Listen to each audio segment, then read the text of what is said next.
Hello, I'm Grant Thompson, the director of the Combined Hand and Upper Extremity Fellowship at Yale University. In this short video, I hope to give you a sense of the history and future of hand education at our institution. I'm standing in front of Sterling Hall of Medicine, the main campus of the medical school. The school was founded in 1810 and opened in a building about a mile from here. They moved to this building in 1925 to be close to the hospital. State Hospital, as it was known at the time, was built on this site almost 100 years earlier in 1833 on 7.5 acres of land. The original 13-bed hospital cost $13,000, roughly equivalent to $380,000 today, accounting for inflation. During the Civil War, the U.S. government leased the hospital for $1,000 a year, and it was temporarily renamed the Knight United States Army Hospital in honor of Jonathan Knight, one of the original founders. Tents were erected on the grounds to accommodate more than 1,500 beds. Regular hospital activities were moved to rented quarters about a mile away. Yale New Haven has been on alert as a designated military hospital in every subsequent war. In 1870, the east and west wings were added on either side of the main building to add 126 more beds for patients and a dormitory for the new Connecticut Training School for Nurses. In 1884, the hospital's name was changed to New Haven Hospital, seen here in a photo from 1911. Yale School of Medicine and New Haven Hospital formalized their relationship in 1913. We can still see the original building. Let's go take a look. I walk along this hallway every day on my way to work, along with hundreds of other people. The inscription above the pillars says 1826 on the left, then New Haven Hospital, and 1930 on the right. So obviously this facade, or maybe the whole building, has been modified about 100 years after it was first built. Unfortunately, there have been many more additions to the old structure over the years, and they have basically enclosed it, so it's not visible from the street any longer. In this flyover, you can see the relationship between the new hospital on the left to the old hospital here and the medical school behind it.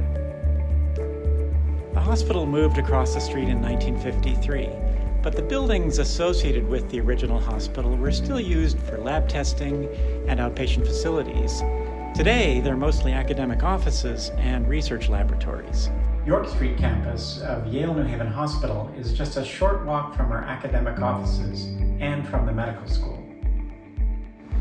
The inpatient buildings of Yale New Haven Hospital include 4 pavilions around a central atrium.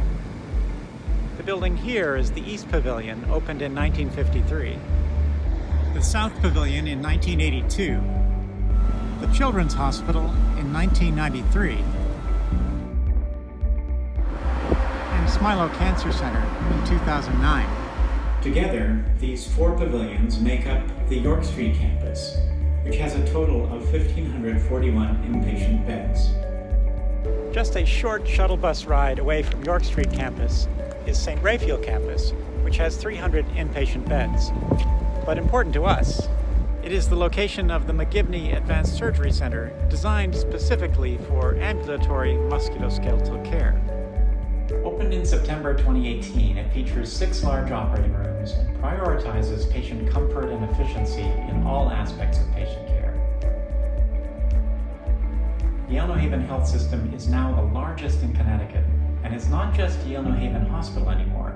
The system includes hospitals, physicians, and related health services throughout Connecticut, as well as New York and Rhode Island. Fun fact, did you know that the first X-ray produced in the US was at Yale New Haven Hospital in 1896? Second fun fact, did you know that chemotherapy was invented by a surgeon, and it was first used to treat cancer at Yale New Haven Hospital in 1942? The history of hand surgery at Yale dates to 1971, just prior to the first plastic surgery resident, Stephen Arian, who became one of only 4 chiefs of plastic surgery. The Hand Fellowship was established in 1997 and was expanded to 2 fellows starting in 2021. Fellowship training is integrated between the Division of Plastic Surgery and the Department of Orthopedics, and fellows split their time between the 2 disciplines. A rigorous clinical and academic experience provides education in the full spectrum of hand and upper extremity surgery. There is full support from leadership in the departments of surgery and orthopedics. The ortho chair, Dr. Lisa Latanza, is also faculty in the Hand Fellowship. Other faculty includes the fellowship program directors and the other full-time faculty seen here.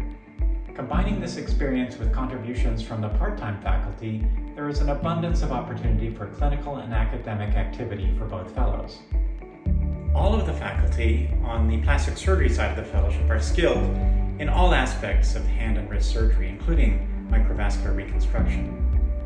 Some of the plastic surgery faculty have specialized interests such as brachial plexus and peripheral nerve reconstruction or pediatric hand surgery. And now a few words from our Associate Program Director. Hi, I'm Dr. Andrea Halim.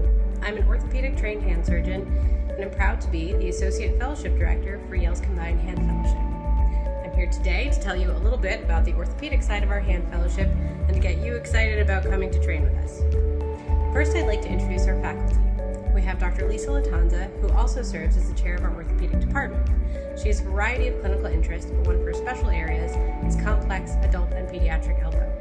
Dr. Carrie Swigert is our hand section chief. Her specialty is doing Wallon, or wide-awake procedures, and she can teach you all the intricacies of doing carpal tunnel surgery on wide-awake patients. Dr. Ken Donahue and Dr. Sean Lowe are both trained from elbow to fingertip and truly operate on the whole patient. They both provide an excellent and diverse experience for those fellows who are interested in shoulder and elbow. Dr. Ray Ramirez is our newest hire. He comes to us from Philadelphia, and we're very excited to have him as one of his primary clinical interests is in complex pediatric hand. As mentioned, I'm the Associate Fellowship Director. My special interest is, of course, in teaching everything about the hand and wrist to our fellows, but my particular love is in hand and wrist trauma, particularly scaphoids and scaphoid non-unions.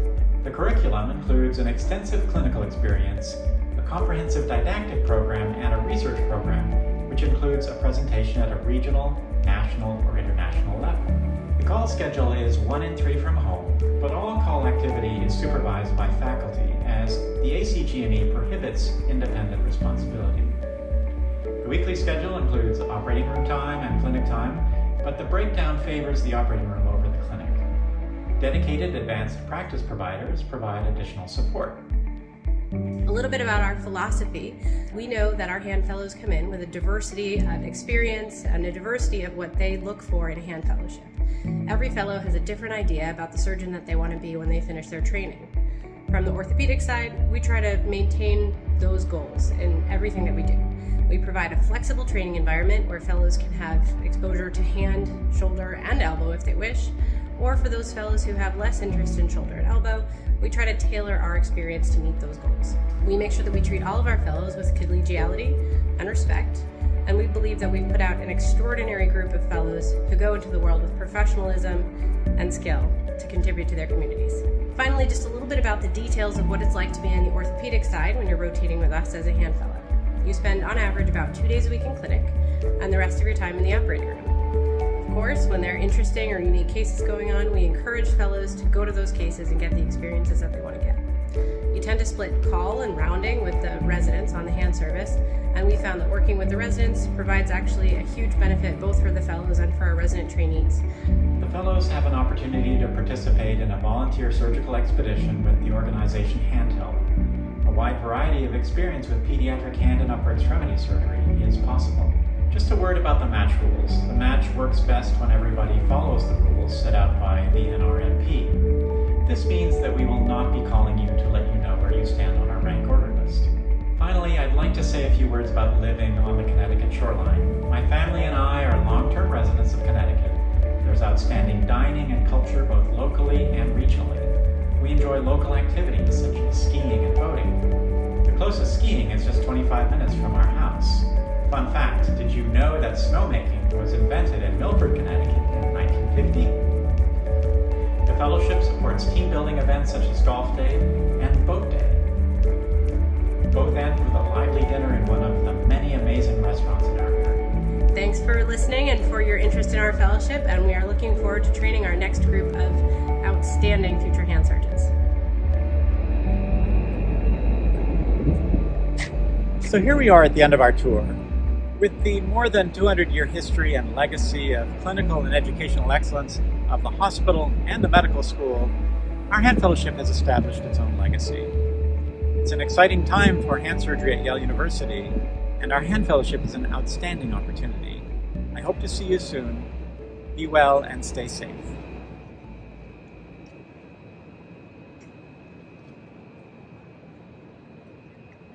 Oh, and by the way, I have many more fun facts. Some of them are even true.